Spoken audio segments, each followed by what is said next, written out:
जय झूलेलाल। मैं किशोर स्वामी इसरानी सिंधी नॉलेज ते तव्हांजो स्वागत है। ही ठीक है कि पंहिंजे सिंधी समाज जो नव वर्ष पां चेटी चंड का शुरू कंदा आहियूं ऐं चेटी चंड जो पंहिंजो हिकु अलॻि उमंग हूंदी आहे, अलॻि उत्साह हूंदो आहे।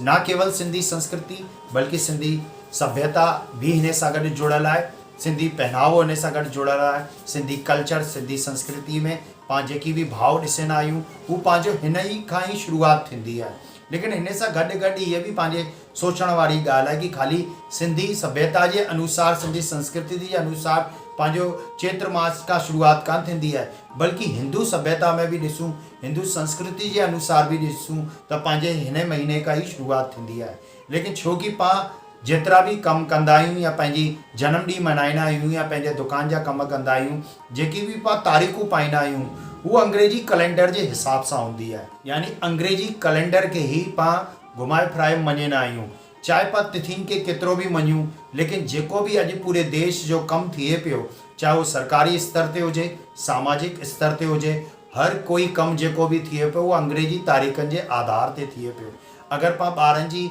जनम ॾींहुं भी मल्हायूं था त तिथि जे आधार ते कान मल्हाईंदा आहियूं, पाण अंग्रेजी तारीख़ अंग्रेजी महीने जे आधार ते मल्हाईंदा आहियूं। तो हुन नाते ये 31 दिसंबर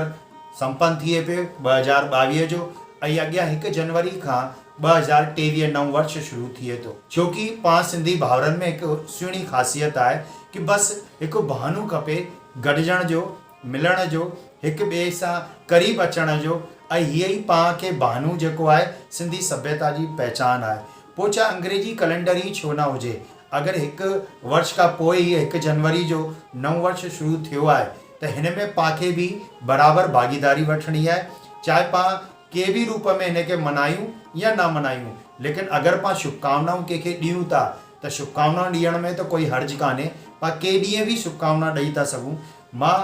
इन अंग्रेजी कैलेंडर जी या इन अंग्रेजी नए साल जी वकालत कान पियो करां, लेकिन आउं ही तो चवण तो चाहियां कि पाण अगर हिन माध्यम सां भी एक ॿिए सां गॾु जुड़ूं था या कोई कार्यक्रम आयोजित करूं था त हिन में कोई बुराई भी कान्हे कि कुल मिलाए करे पाण खे गॾिजणो आहे, हिक ॿिए खां मिलणो आहे, हिक ॿिए खे शुभकामनाऊं ॾियणियूं आहिनि, हिक ॿिए लाइ मंगल कामनाऊं करणियूं आहिनि। छोकि सभिनि जे भले लाइ ही पाण अगर सोचंदासीं या प्रार्थनाऊं कंदासीं त इहे ई पंहिंजी संस्कृति जी देन आहे कि पाण हमेशह हिक ॿिए जो साथ ॾिनो आहे ऐं हिक ॿिए खे अॻियां वधाइण जी कोशिशि कई आहे, हिक ॿिए खे शुभकामना ॾियण जी पाण निरंतर कोशिशि कंदा रहंदा आहियूं। तो बसि हिन ई सुखद भावना सां गॾु, हिन ई मंगल कामनाऊं सां गॾु कि तव्हांजे परिवार में ख़ुशियूं छाई रहनि, अहिड़ा ई सुहिणा सुहिणा ॾींहं, अहिड़ा सुठा सुठा ॾींहं अचे न रहनि, ऐं तव्हां जेको अॼु ताणी मूंखे सहयोग ॾींदा रहिया आहियो, मुंहिंजो सिंधी नॉलेज चैनल तव्हां ॾिसंदा रहिया आहियो, त हिनखे लाइक करिजो, कमेंट करिजो, ऐं ॿियनि भाउरनि ताणी भी जेका ही सिंधी भाउर पंहिंजा